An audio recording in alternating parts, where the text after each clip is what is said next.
Hi guys, just a little update on our bus. I've started framing the subfloor, and I've got a little bit of some other stuff to do before I can do any more.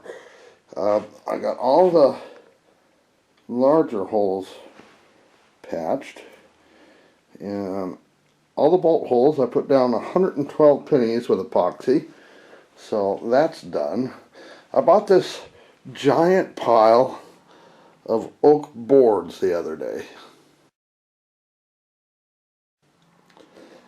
and I've been bringing them home and as many as I could carry on the roof rack of our SUV. And I was going to go get another load today, but I drive for a living and I drove 350 miles today and I'm actually pretty pooped.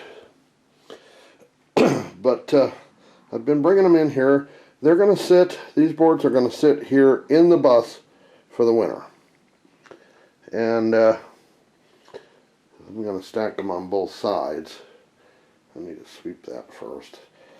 But I've been nicely stacking them and putting, I don't know, I call these stickers every 4 layers or so that air can get through and underneath and around, and I left a gap in the back so the air goes underneath them and back up, and I'm going to leave them sitting here all winter until late next spring to dry. These boards are green, and I posted a picture of the whole stack on a couple of groups that I belong.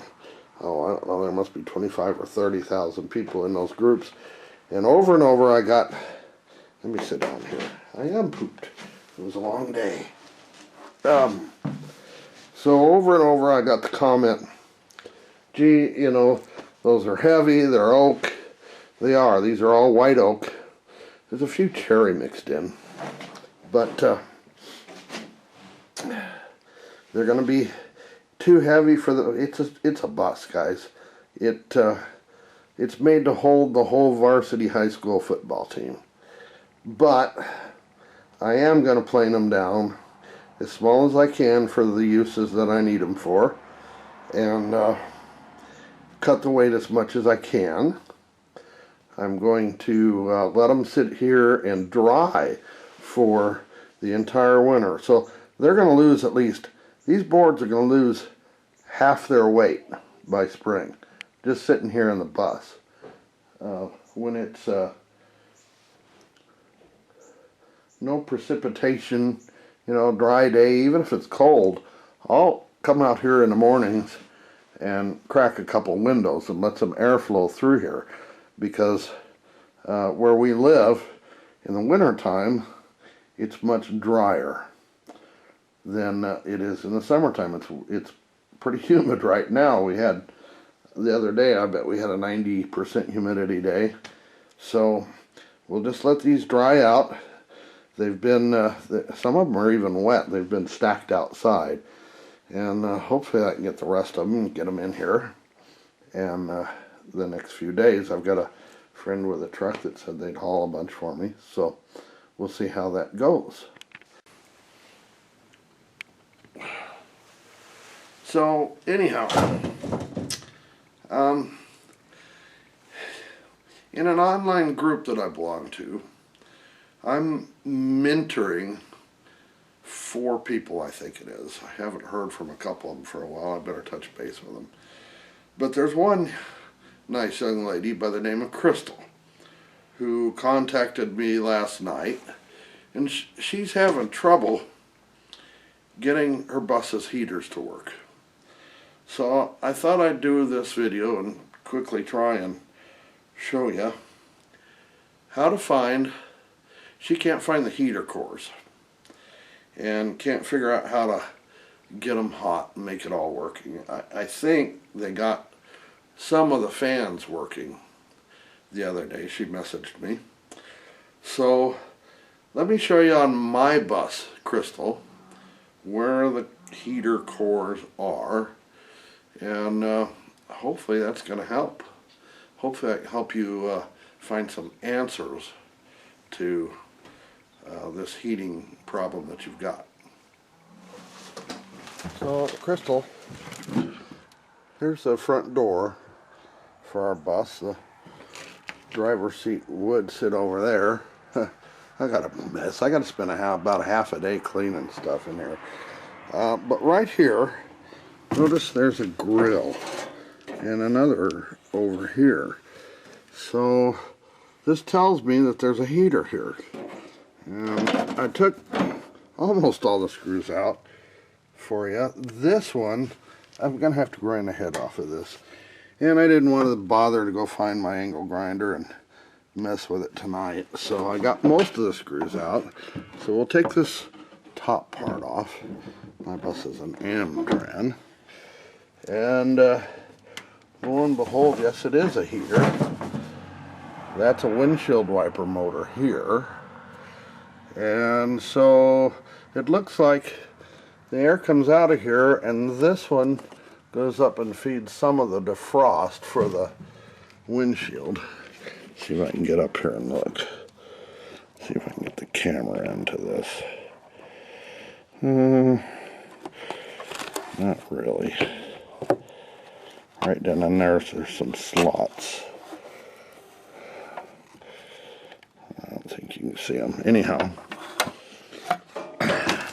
this hose over here that is dry rotted and looks like I gotta replace it, comes down and blows air out here, and that washes across the front of the door and helps keep things warm.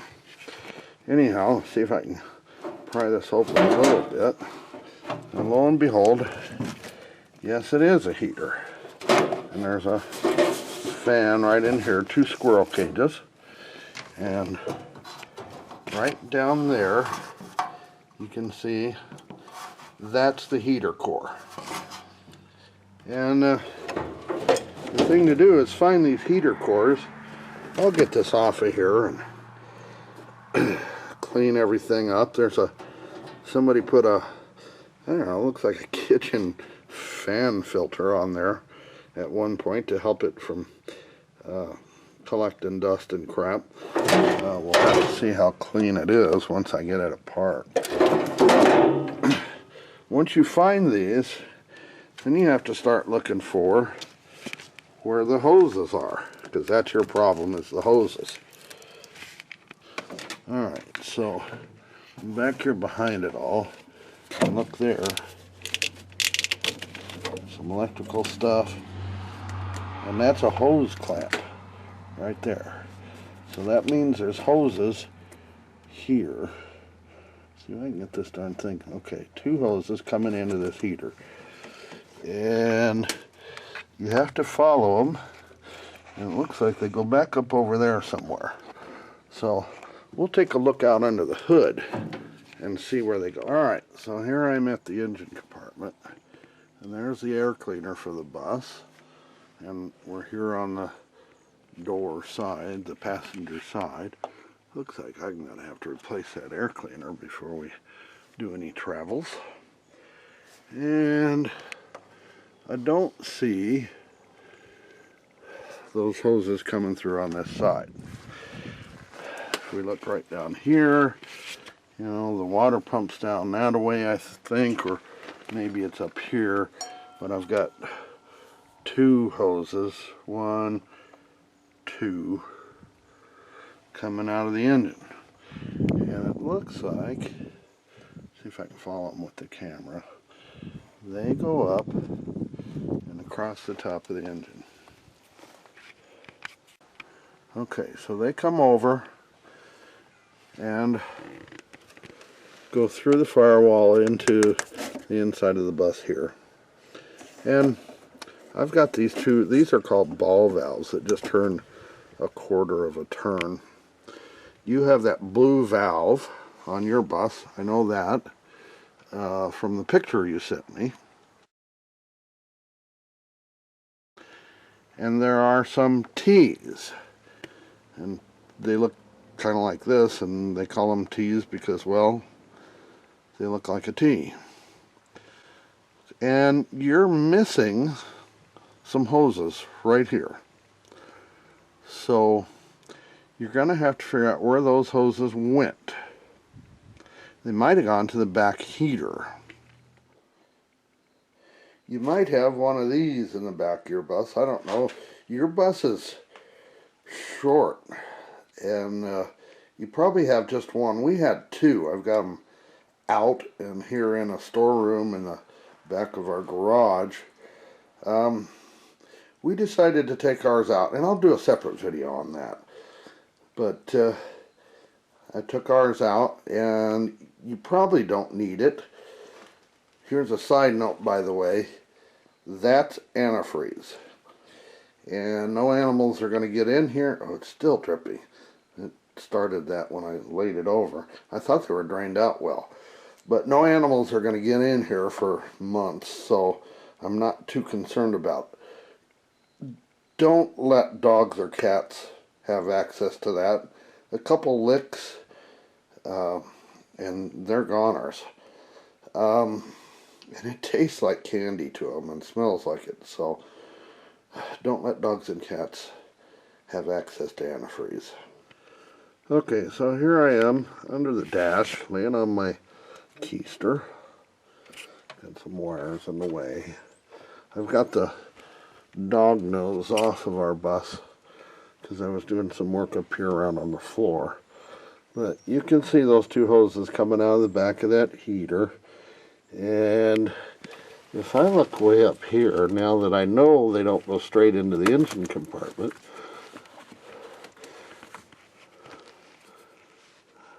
I think that's them up there. So they go across over to this side. And I'll betcha they tee up under there somewhere. And these hoses here come down and go into this other heater core. I have another heater core. Oh, let me get up. I'm old. Over here.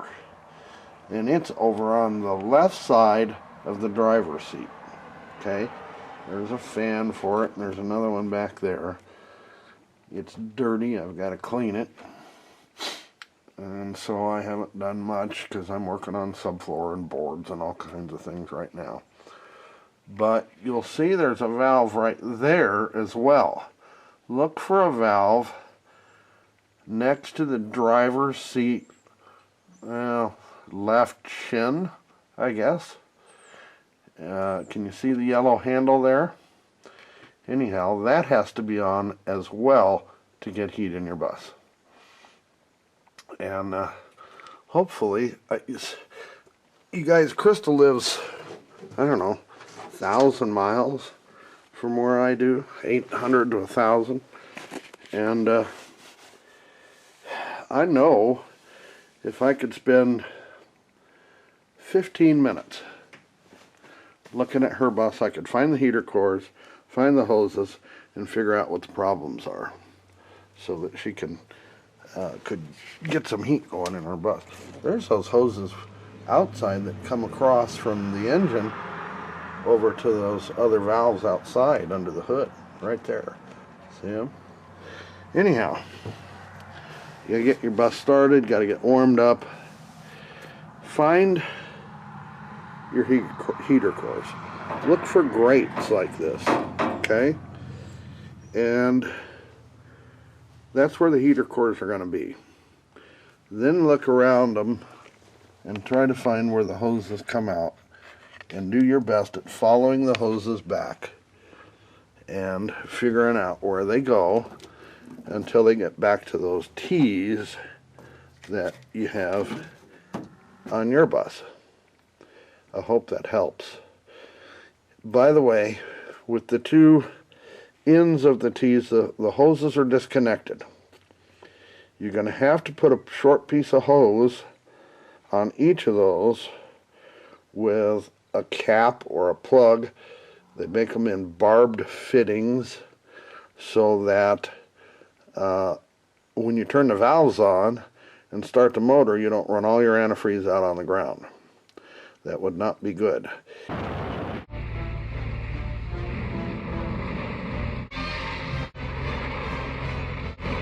And right here in the picture, I see a hose with no hose clamp on it. You need to have a hose clamp. It might seem like that hose is on there tight, but trust me, you'll be driving down the road sometime and it'll come loose and it won't be pretty. Kind of like buy a new engine, not pretty. So I hope that helped. Maybe it's a start. We'll talk more online, Crystal, and see if we can figure this out together from 1,000 miles away. Okay, we'll get through this, guys.